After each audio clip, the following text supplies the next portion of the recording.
Why are you ignoring me? I've decided not to engage with strangers. I understand. I'll continue living with my in-laws. They completely ignore me. I expected it from my mother-in-law, but I never imagined my father-in-law would treat me this way. There was a reason why the once kind in-laws had changed. It was because of my sister-in-law, who disliked me. With her return, our peaceful life together was completely upended. Don't regret it, okay? You think I'm going to regret this? Think again, jerk. I packed my bags and left my in-laws' house. Sure enough, just 3 days after I left, chaos broke out in their household. I met my husband at my workplace. He was in sales and frequently visited my office. I was his main contact. As we spent more time in meetings and discussions, I grew fond of him. He was a caring and kind man, tall and not necessarily handsome in the conventional sense, but he exuded a charismatic vibe. He was popular, but for some reason, he said he liked me, and we began dating. When we talked, he mentioned growing up in a typical family with parents and a sister. I lost my parents in an accident when I was young and grew up in an orphanage. It was a complex issue for me, but when we started dating, I quickly shared my background with him. He responded, "That must have been tough, but don't worry, I'll always be there for you." Soon after, he proposed. From the beginning, my husband intended our relationship to head towards marriage and quickly introduced me to his parents. During the introduction, I told them about growing up in the orphanage. They listened attentively and reassured me that it wouldn't matter in our marriage. It made me very happy. Besides, they told me that being raised in an orphanage had nothing to do with being their daughter-in-law, which truly made me happy. Only my sister-in-law, being very attached to her brother, seemed taken aback, asking, "You grew up in an orphanage?" My husband had to reprimand her. In retrospect, she probably disliked me from our first meeting. I didn't give it much thought at that time, thinking we had just met. Before our marriage, my husband and I discussed moving in with his parents. We seriously considered it. But in the end, I decided not to quit my job. It turns out my husband was set to be transferred soon. I thought about quitting my job to move with him, that my career was going well, and I had just been given direct reports. We discussed it and decided he would move on his own after getting married. I wanted to savor that newly feeling for a bit. I even casually thought about visiting my husband during the long weekends for a little vacation feel. The idea of moving in with the in-laws so soon after marriage was a bit daunting, but my husband probably felt more at ease living with his parents. Plus, to put his ever-worried mother at ease, he probably wanted us to live together. Having lost my parents at a young age, I had always yearned for a family, so living with them wasn't an entirely unappealing idea. Plus, my in-laws had always treated me kindly, and I had grown fond of them.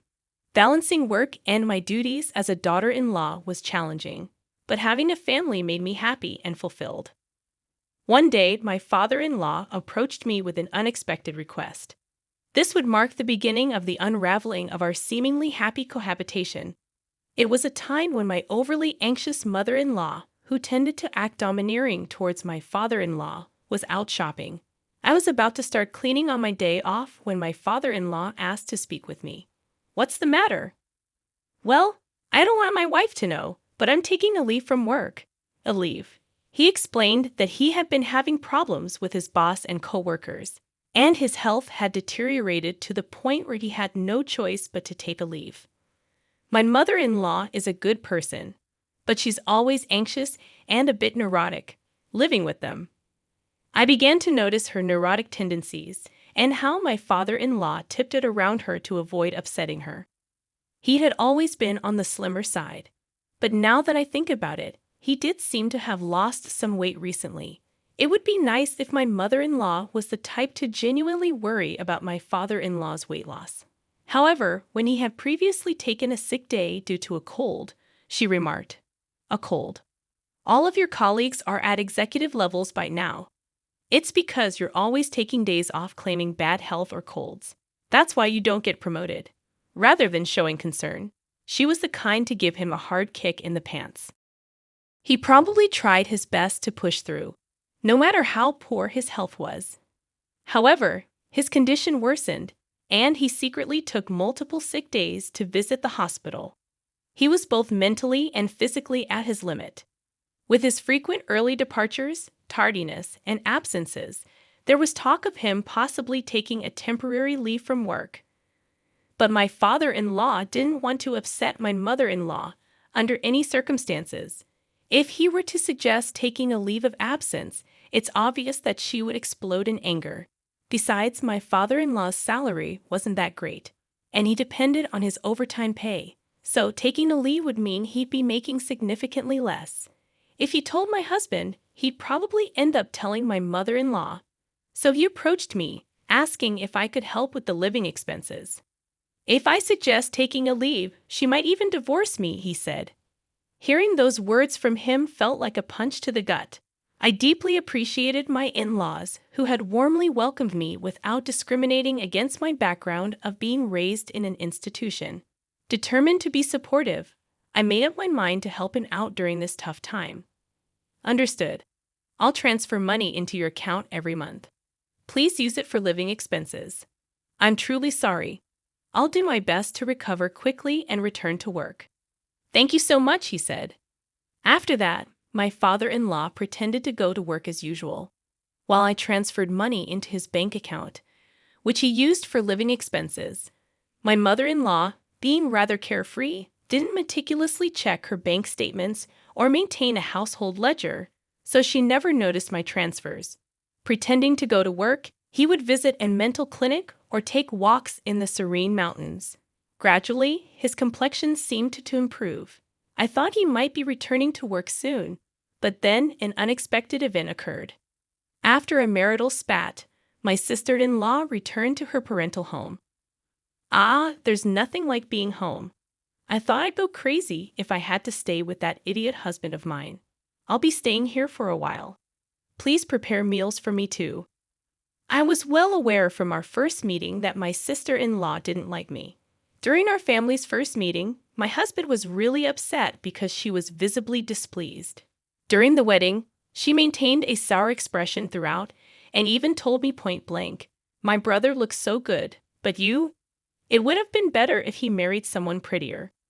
She openly looked down on me, raised in an institution, saying it was embarrassing that I didn't have parents to present at the wedding.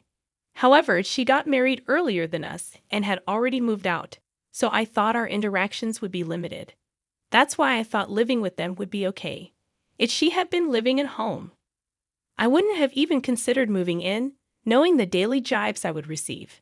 Still, I thought this visit was just temporary due to her marital problems and expected her to leave within a few days. Despite her stern behavior towards my father-in-law, my mother-in-law was never harsh towards me. Even if my sister-in-law had made snide comments, I believed my mother-in-law would have defended me. But I was wrong. One day when I returned from work, something seemed off about my mother-in-law's behavior. Is something wrong? She seemed distant, not engaging in her usual conversation. When I asked, she responded, "Did you know you've been bad-mouthing me behind my back?" "What? I've never said anything bad about you. You've always been kind to me, and I'm truly grateful. Why would I badmouth you? You've been playing the good daughter-in-law card all this time, but you've been bad-mouthing me on the side. Fine, whatever." Saying this, she left the room. In the hallway, my sister-in-law was smirking. "Looks like you've fallen out of favor. Did your true colors show? Being raised in an institution, your background really does show, huh? It's better not to badmouth people, you know." I haven't said anything bad about her. Oh, the neighbors seem to have heard it. After I returned home after such a long time, they told me that you've been constantly criticizing her. What? Who are these neighbors? Look, it's been a while since I got married and moved out, so I've kind of forgotten the names of the neighbors. I've never said any of those things. Stop making things up. Oh my, how rude, Mom. She's calling me a liar and bullying me. Saying this, she entered my mother-in-law's room. After that, my sister-in-law's malicious behavior escalated. She claimed I told her to sleep in the corridor and take the last bath because she's just a lodger. She complained to my mother-in-law about every little thing. Every time, I had to explain that I hadn't said or done any such thing. However, my mother-in-law seemed to be completely taken in by my sister-in-law's words and seemed to be under her influence. My sister-in-law continued her day, making me wonder if she intended to stay indefinitely. With these worries, I headed home with a heavy heart. I'm home. Previously, my mother-in-law would cheerfully greet me with welcome back. Now, there was silence. I'll get dinner ready, I said, stepping into the living room. I was shocked. Normally, my sister-in-law would nag me to prepare dinner quickly, but now my mother-in-law, father-in-law, and sister-in-law were all eating sushi together. Surprised? My sister-in-law said, "Oh, it looks like someone who isn't family is home. You're not thinking of having sushi, are you?" Without even glancing at me, my mother-in-law continued eating while watching TV. "If you wanted sushi, you should have said so." I rushed home after shopping. No one asked for that. "Hey, Mom, Dad, I went out with my friends during the day and got some delicious pudding. Let's eat together." As my sister-in-law said that without paying any mind to me, the three of them started eating the pudding. I was exhausted from work and didn't have the energy to get upset. So I went to my room without eating. The next day, my sister-in-law said she was going out with friends and asked me to drive her to the station. I'd obviously declined since it was a weekday and I had work. Even if we were headed in the same direction, it would be a completely different route, and she wanted to leave close to noon. There's no way I could take her. "Just take a day off. It's fine. Your cute little sis-in-law just wants a ride." She never had the chance to relax and hang out after she got married, right? Can't you be a bit kinder to her? Now, with all due respect, didn't you go out with friends last night after getting a late-night call? Seems like you've been going out almost every day since you came home. I have work. Please take the bus or train. My mother-in-law and sister-in-law were murmuring in the background, but I was fed up. I left for work. However, that night, the defining event that made me decide to leave this house took place. I got held up at work and returned home after picking up some groceries, expecting to be berated. It had started raining by the time I left the office, and it was pouring so hard that even getting in and out of the car, I was drenched. I wondered what nasty trick would be played on me tonight. But when I got home, the three of them were eating takeout just like the day before, no greeting, acting as if they didn't even notice my return. But I've grown used to this treatment. I glanced toward the courtyard from the hallway and saw something placed in the center of the garden. Taking a closer look, it was my belongings. A designer bag I bought with my first paycheck, shoes that were my first birthday gift from my husband, and even my computer that I used for work at home was soaked. As I was in shock, my sister-in-law said with a smirk, "I felt so grossed out having a stranger's things in the house. I threw them out, flaunting a designer bag like that. How arrogant of you." Neither of my in-laws said a word about her outrageous behavior. Why didn't you stop her?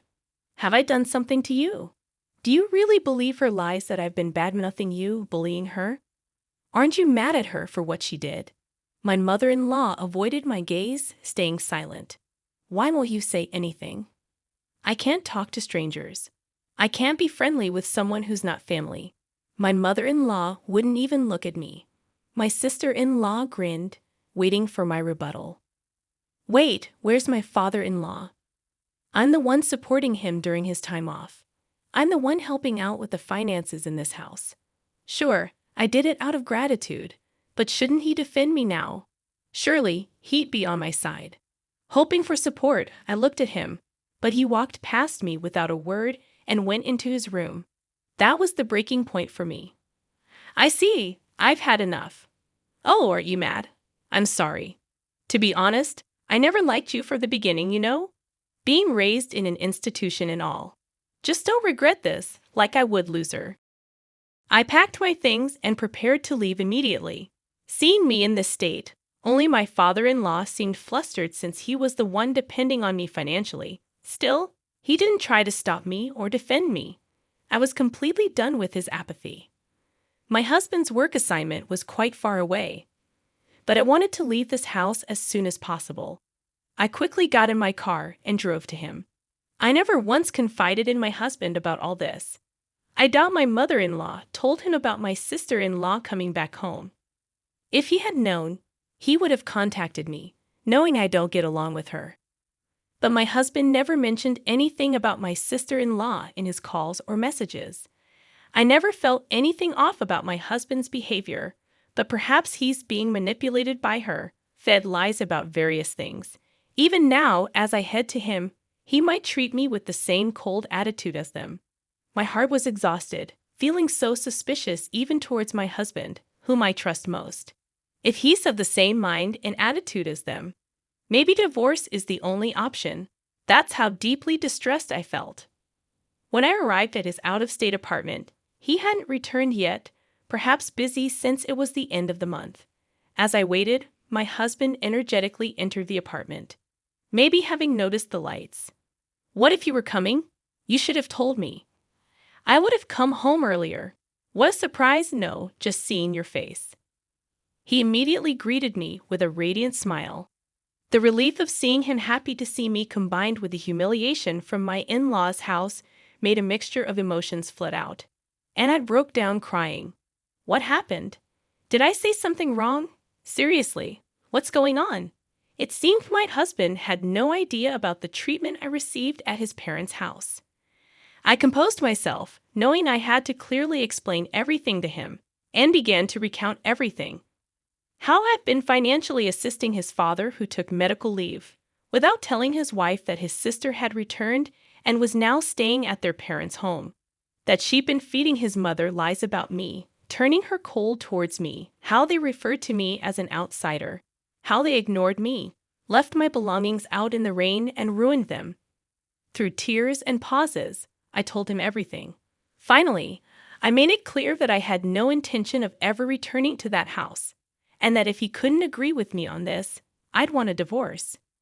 My husband apologized for being too engrossed in his work and not checking in on me more often, regretting his family's behavior towards me. Of course, he told me I don't have to go back to his parents' house or even speak to them. Even if I ever forgave them, he was adamant about cutting ties with his parents and sister. He also promised not to provide any financial aid to his father anymore. That night, I felt truly relieved. The tension I had been holding melted away, and I had a peaceful sleep by his side. After that, I never returned to my in-laws' house. While commuting from my husband's out-of-state place was not feasible, I had already approached my company about working remotely. Since my sister-in-law and mother-in-law started treating me harshly, my job doesn't necessarily require being in the office, and many of my colleagues and superiors also work remotely. While I had to visit the office a few times a month, several colleagues lived even further away, so switching to remote work wasn't a problem. I hadn't truly experienced married life since moving in with his family and dealing with my sister-in-law's bullying, but now we could finally live like newlyweds. Just as I was setting up my remote workstation, predictably, my sister-in-law contacted me. It turned out the day after I left their house was the day my father-in-law was supposed to get paid. My mother-in-law usually withdraws a certain amount and transfers it to their household account on payday. But this time she couldn't. Until now, I have been supplementing my father-in-law's reduced salary due to his time off. Upon checking their balance, my mother-in-law confronted him, and he confessed that I had been helping them financially. "Hey, why didn't you tell me you were covering the living expenses?" He told me not to, saying he didn't want you to know, so I kept it a secret. Anyway, we're running out of money for living expenses, and there's no one to cook or do laundry. The room is a mess. As his wife, you need to come back and take care of these things and transfer money quickly. How heartless. I told you, didn't I? I don't regret this. I have no intention of going back to that house or continuing as your maid. Why should I help people who hate me, destroy my belongings, and treat me like this? Aren't you his wife? Without your help, we can't pay the electricity or gas bills. We can't even go shopping. That's why I said it. I'm an outsider, so it's none of my business, right? I hung up, ignoring my sister-in-law's ranting. She and my mother-in-law kept pestering me with calls and messages, but I ignored all of them. Even after my husband returned from work, the persistent calls from them continued. When my husband answered, he told them firmly, "I'll never forgive you for how you treated her, and I'm never sending her back to you. I'm not coming back either. I don't consider you my family anymore. Stay away from my wife, or you'll regret it." Given that my sister-in-law adored her brother, and my mother-in-law heavily relied on him, they were probably in shock. A few days later, I received a call from my father-in-law.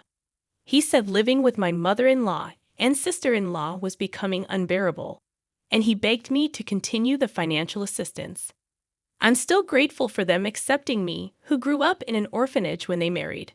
But they didn't support me in my time of need, despite all the financial help I've provided. I don't owe them anything. Why should I help those who joined others in ignoring me? I'll never assist you again. And with that, I ended the call. Later on, my relentless mother-in-law and sister-in-law audaciously showed up at my workplace. Since I was already working remotely and had a bad feeling about them, I'd informed my company about the situation. The security was alerted immediately. Apparently, they caused a scene, demanding that the company force me to send money back home.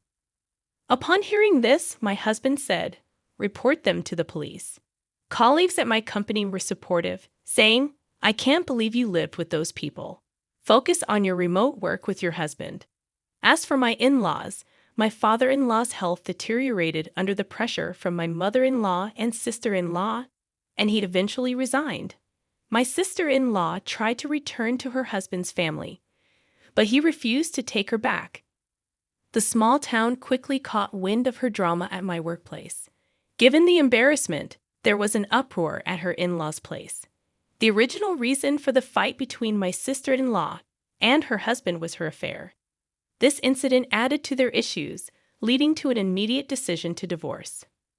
Without a home, my in-laws and sister-in-law moved to a cheap apartment, managing to get by on part-time jobs.